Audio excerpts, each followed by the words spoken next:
नमस्ते। इस वीडियो में हम आपकी किताब का एक नई कविता पढ़ेंगे। इस कविता का नाम है मार्था और इस कविता की कवि है वॉल्टर डे ला मेर।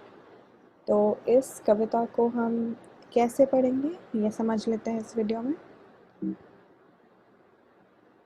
पहले देख लेते हैं आउटलाइन क्या होगा। आउटलाइन यानी ये कविता हम कैसे पढ़ेंगे, चैप्टर में हम कैसे वीडियो पे क्या क्या हम बात करेंगे।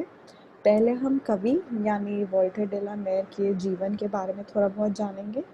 फिर हम ओवरव्यू ऑफ द पोएम देखेंगे, यानी कि जो कविता है वो किस बारे में बात करती है उसके बारे में थोड़ा बहुत पहले समझ लेंगे कविता को पढ़ने से पहले, ताकि पढ़ते वक्त हमें कुछ आइडिया रहे कि हमें किन चीज़ों पर ध्यान देना चाहिए।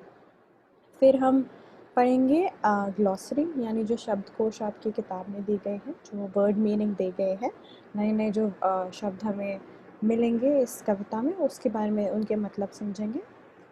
फिर हम पढ़ेंगे कविता को लाइन बाय लाइन रीड करके पढ़ के हम समझेंगे कि कविता में क्या बातें हो रही हैं। उसमें हमें नए शब्द जो हमने अभी ग्लॉसरी में पढ़े थे, इससे पहले शब्दकोश में पढ़े थे, उससे समझ आएंगे। फिर हम समरी यानी संक्षिप्त रूप में हम कैसे कविता में क्या क्या हुआ वो लिख सकते हैं, वो जान सकते हैं, वो एक बार देख लेंगे। फिर एक्सरसाइजेस यानी प्रश्न उत्तर जो आपकी किताब के पीछे दी गई है। तो इस वीडियो में हम क्या क्या पढ़ेंगे, इस वीडियो में हम पढ़ेंगे अबाउट द पोएट यानी कवि के बारे में, वॉल्टर डे ला मेर के बारे में थोड़ा बहुत जानेंगे, वो किस तरह की कविताएं लिखते थे इस बारे में जानेंगे। And overview of the poem यानी कविता में होता क्या क्या है, किन विषयों पर बात की जाती है उसके बारे में जानेंगे। चलिए शुरू करते हैं। About the poet Walter de la Mare यानी कवि के बारे में, कवि का नाम क्या है, वॉल्टर डे ला मेर। सो वॉल्टर डे ला मेर 1873 टू 1956 वह एक मॉडर्न पोएट थे। अब मॉडर्न पोएट यानी मतलब वो हमारे ही मतलब काफ़ी पुराने कवि नहीं थे, वो हमारे ही कुछ बस ये 1900 सन में ही इन्होंने अपनी कविताएं ज़्यादातर लिखी थी, तो फिर इन चीज़ों को मॉडर्न बोलते हैं, यानी आजकल के लोग भी पढ़े तो उनको समझ आ जाएगा, तो इसलिए मॉडर्न यानी आज के युग में चल रहा है। तो वैसे कविताएं लिखते थे, क्योंकि इन्होंने 1900 सन में लिखी थी तो इसलिए उनको मॉडर्न भी बोलते हैं। was quite different from the other poets of his age, यानी वो अपने काल में, अपने युग में जो और कवियाँ होते थे उनसे थोड़ा अलग ही लिखते थे, उनके स्टाइल में नहीं लिखते थे।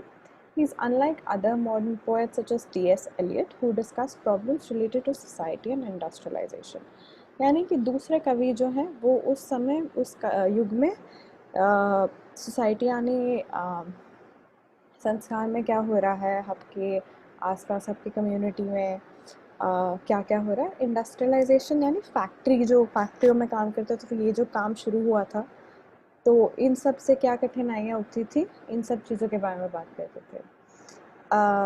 Walter de la Mare is all together different from them. Walter de la Mare इनकी तरह चीज़ें लिखते ही नहीं थे, उनका विषय जो वो उठाते थे अपनी कविताओं के लिए वो अलग होता था। लाइक अ कंज्यूरर, कंज्यूरर क्या होता है, कंज्यूरर यानी एक मजिशियन, यानी जो जादू करके आपको ट्रिक्स दिखाता है, जो जादू करता है, जादूगर।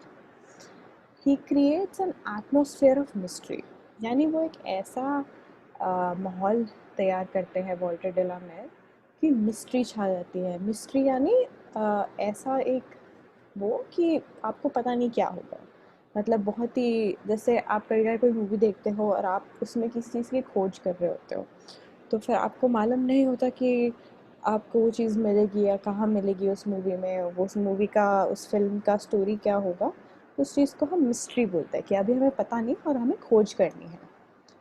सो where experience is like a dream like reality, यानी जो भी आप फील कर रहे हैं, जो भी आपके आसपास हो रहा है, आपकी जो रियलिटी है यानी आपकी जो सच्चाई है वो सपने जैसी है। तो मतलब वॉल्टर डे ला मेर ऐसी कविताएं लिखते थे जिसमें काफ़ी मैजिक, ड्रीम ऐसी चीज़ें होती थी। मैजिक यानी जादू जैसा लगता था, ऐसा लगता था जो भी हो रहा है वो सच है कि नहीं है, और ऐसा लगता था कि जो सच्चाई है वो सपने जैसे है। तो उनकी कविता को पढ़ के ऐसी चीज़ें मन में आती है, ऐसी भावनाएं आती हैं। तो फिर इसके आगे बस 2-3 उनकी और कविताओं का नाम दिया गया है, the listener, the scarecrow and Arabia. आप चाहे तो इस कविता के बाद उन कविता को ढूंढ के पढ़ सकते हैं। चलिए आगे बढ़ते हैं। ओवरव्यू यानी ऊपर ऊपर से क्या होता है इस कविता में। तो इस कविता में the poem narrates the story of a woman named Martha who is narrating stories to children. यानी कि इस कविता में हम एक मार्था नामक औरत के बारे में जानते हैं जो स्टोरीज यानी जो कहानियाँ छोटे छोटे बच्चों को सुना रही होती हैं। तो the mystical figure of Martha, mystical यानी जादू जैसा, जैसे अभी हमने मिस्ट्री की बात करी थी, जो ऐसे जिसमें कुछ खोजने की ऐसी कोई फीलिंग हो, खोजने के जैसा कुछ खोज रहे हैं वैसा एहसास हो कि हमें सब कुछ मालूम नहीं है क्या होगा, मार्था अभी क्या करेगी, मार्था कहाँ से आई है, ऐसे अगर हमें प्रश्न आ रहे हैं, इसलिए हम मार्था को एक मिस्टिकल यानी मिस्ट्री जैसा एक फिगर समझते हैं। फिगर यानी इंसान। The poet creates an atmosphere of mystery and magic. यानी पोएट जो है, कवि वॉल्टर डेलन है, एक ऐसा माहौल बनाते हैं जिसमें मिस्ट्री यानी जैसे अभी हमने बात करी कि कुछ क्या हो रहा है आपको समझ नहीं आ रहा, आपको थोड़ी एक्साइटमेंट भी हो रही है, आपको थोड़ा जुनून भी आ रहा है कि मुझे समझना है क्या हो रहा है, एंड मैजिक और जादू, जादू भरा ऐसा एक माहौल बनाते हैं इस कविता में। Reading the poem, one feels like one is in a dream, listening to beautiful stories of fairies. तो मार्था जो है ये ऐसे स्टोरीज यानी ये कविताएं मतलब कहानियां सुना रही होती है बच्चों को, और इन कहानियों में काफ़ी फेरीज यानी परियों के बारे में कहानियां होती है। तो हमने जादू की बात करी, तो हम परियों की बात कर रहे हैं। तो फिर इसमें आप जब ये कविता पढ़ोगे आपको ऐसा लगेगा कि आप भी एक सपने में हो, कि ये जो सारी जादू भरी बातें हो रही है सारी एक सपने में हो रही है। तो चलिए अभी हमने इस वीडियो में क्या क्या पढ़ा।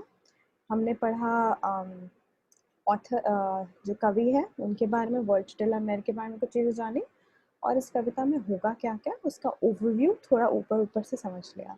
अब अगली वीडियो में हम इस कविता की ग्लॉसरी यानी शब्दकोश को एक बार अच्छे से पढ़ लेंगे। धन्यवाद।